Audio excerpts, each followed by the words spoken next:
और चलिए अब आपको दिखाते हैं और बताते हैं योगी का मिशन महाकुंभ। प्रयागराज दौरे पर मुख्यमंत्री योगी आदित्यनाथ हैं और ऐसे में लगातार तैयारियों का निरीक्षण कर रहे हैं। पीएम के दौरे की तैयारियों का पूरा जायजा ले रहे हैं। पीएम के सभा स्थल अक्षय वट भी जाएंगे मुख्यमंत्री योगी आदित्यनाथ। अखाड़ा सेक्टर गंगा रिवर फ्रंट का भी निरीक्षण करेंगे। बारीकी से हर एक तैयारियों का जायजा ले रहे हैं सीएम योगी। सीएम योगी मेला कार्यालय में बैठक भी करेंगे, जहां पर तमाम अधिकारी भी मौजूद रहेंगे और उनसे पूछेंगे कितना काम हो चुका है, कितना बाकी है, क्योंकि डेडलाइन दी जा चुकी है और डेडलाइन के नजदीक अब समय पहुंच चुका है। ऐसे में जरा सी भी चूक ना हो, इस बात का खास ख्याल रखा जा रहा है। ये दूसरी बार होगा जब सीएम योगी आदित्यनाथ प्रयागराज पहुंचेंगे, जहां पर हर एक तरीके से निरीक्षण करेंगे और ये देखेंगे कि जरा सी भी कोई कमी ना रह जाए। ऐसे में अगर हम आपको बता दें, डिप्टी सीएम केशव प्रसाद मौर्य की बात करें तो वो भी पीछे नहीं है, वो भी लगातार पहुंच रहे हैं, वहां पर लोगों से बातचीत कर रहे हैं, तैयारियों का जायजा ले रहे हैं, क्योंकि प्रधानमंत्री नरेंद्र मोदी 13 दिसंबर के दरमियान आने वाले हैं। ऐसे में पुरजोर तरीके से युद्ध स्तर पर तैयारियां हैं। आप सुनिए क्या कुछ कह रहे हैं केशव प्रसाद मौर्य। आप इसको कल्पना कर सकते हैं कि वो अर्धकुंभ था, ये पूर्ण कुंभ है। जब पूर्ण कुंभ होता है तो स्वाभाविक तौर से उसका स्वरूप बड़ा होता है और सबसे बड़ी बात यह है कि कुंभ को लेकर के जो केंद्र की और उस समय प्रदेश की सरकारें, जब हमारी सरकार नहीं थी, हमारी पार्टी की सरकार नहीं थी, तो जो कुंभ के लिए जितनी ज़रूरत है उसका आधा पैसा देते थे। लेकिन आज मैं दावे से कह सकता हूं कि पैसे की कोई कमी नहीं, जितना पैसा ज़रूरत है आया है, आगे भी जितना ज़रूरत होगी उतना आएगा। यहाँ पैसे की कमी से कोई काम प्रभावित नहीं। तो देखिए डिप्टी सीएम केशव प्रसाद मौर्य क्या कुछ कह रहे थे, आपने सुना, और किस तरीके से इस बार आधुनिकता का तड़का लगने वाला है आस्था के महाकुंभ में, ये भी आपने देखा। बढ़ेंगे आगे और अब बात करेंगे मोदी के मिशन महाकुंभ की। जी हाँ, प्रधानमंत्री नरेंद्र मोदी के महाकुंभ की लगातार जिक्र हो रही है। 13 दिसंबर को प्रयागराज में प्रधानमंत्री पहुंचेंगे और सुबह 11:30 बजे प्रयागराज वो पहुंचते हुए नजर आएंगे। इसके अलावा आपको बता दें कि 3 घंटे 20 मिनट वो प्रयागराज में ही रहेंगे। इसके साथ साथ डिटेल्स में आपको ये भी बता दें कि 7,000 करोड़ की सौगात प्रधानमंत्री देने वाले हैं।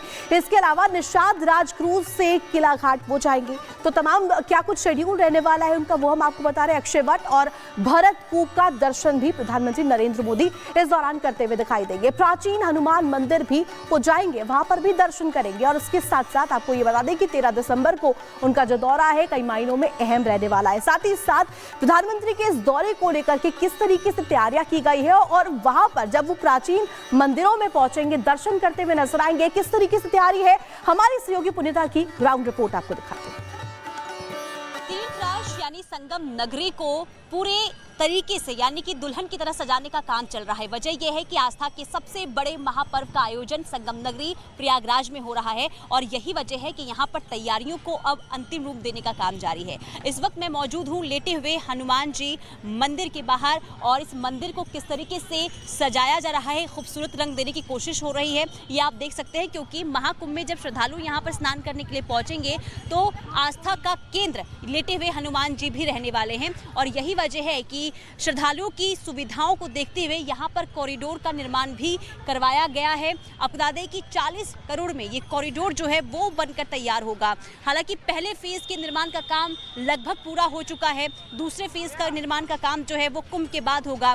लेकिन उससे पहले क्योंकि प्रधानमंत्री नरेंद्र मोदी इस लेटे हुए हनुमान जी में दर्शन पूजन करने के लिए पहुंचने वाले हैं और अब इसे यही वजह है कि पूरी तरीके से सज्जो सज्जा का काम जो है इस वक्त लेटे हुए हनुमान जी मंदिर में चल रहा है। लेकिन उससे पहले ये खूबसूरत तस्वीरें आपको दिखा दूं।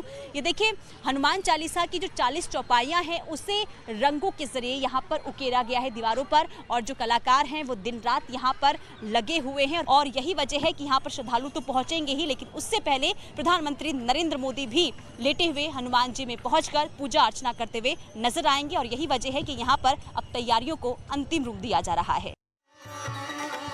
और चलिए सीधा रुख करते हैं प्रयागराज, जहां पर हमारी सहयोगी पुनीता लगातार बनी हुई है। पुनीता, 24 घंटे से भी कम का समय बचा है जब प्रधानमंत्री नरेंद्र मोदी प्रयागराज की सरजमी में पहुंचेंगे और ऐसे में तैयारियों का निरीक्षण लगातार CM Yogi Adityanath deputy CM ले रहे हैं। अभी वहां पर क्या कुछ हलचल दिख रही है, तैयारियां कहां तक पहुंची हैं, कल के दिन क्या कुछ खास होने वाला है?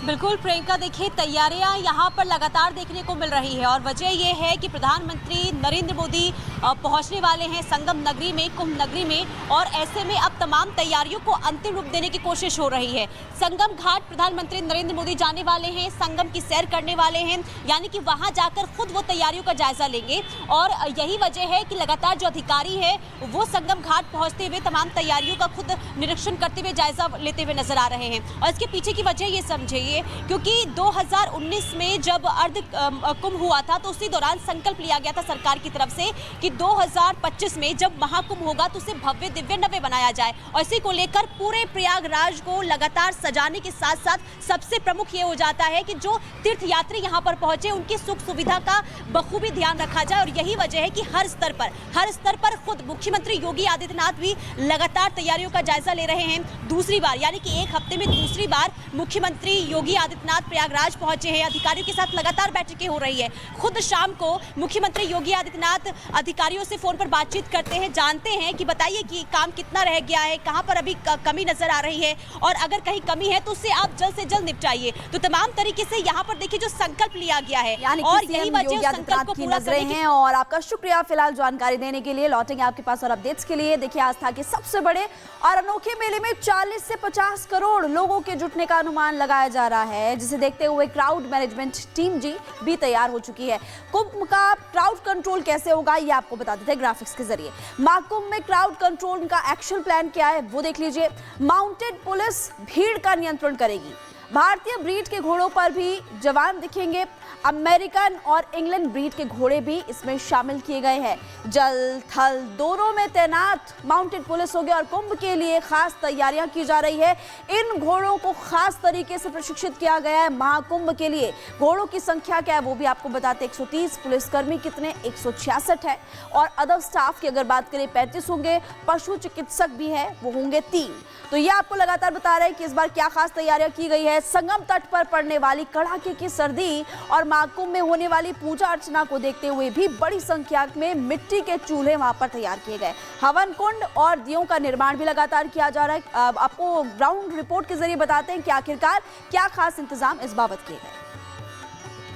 मिट्टी के चूल्हे का इस्तेमाल महाकुंभ में देखने को मिलता है, और इसी को चलन को देखते हुए जो स्थानीय महिलाएं हैं वो यहाँ पर हर रोज चूल्हे बनाने का काम कर रही हैं। आप देख सकते हैं कि लगातार यहाँ पर 6 से 7 महिलाएं जो हैं वो लगातार चूल्हा बना रही हैं, और लाखों की संख्या में ये जो चूल्हे बनकर वो तैयार होंगे महाकुंभ तक। और जो साधु संत, जो श्रद्धालु, जो तीर्थयात्री यहाँ पर पहुँचेंगे, जो खाने पीने में अपनी शुद्धता का ध्यान रखते हैं, तो वो इस मिट्टी के चूल्हे का इस्तेमाल करेंगे, यानी कि इसी चूल्हे पर खाना बनाएंगे, चाय पीने की, यानी कि जो भी खाने पीने की चीज़ होती है वो इस मिट्टी के चूल्हे पर बनाएंगे। और यही वजह है कि जो महिलाएं हैं यहाँ पर लगातार दिन रात, यानी कि एक दिन में जो एक महिला है वो 50 से 60 चूल्हे हर रोज बनाती है, यानी कि आप समझ सकते हैं कि महाकुंभ तक ये जो चूल्हे आप देख रहे हैं ये लाखों की संख्या में होंगे।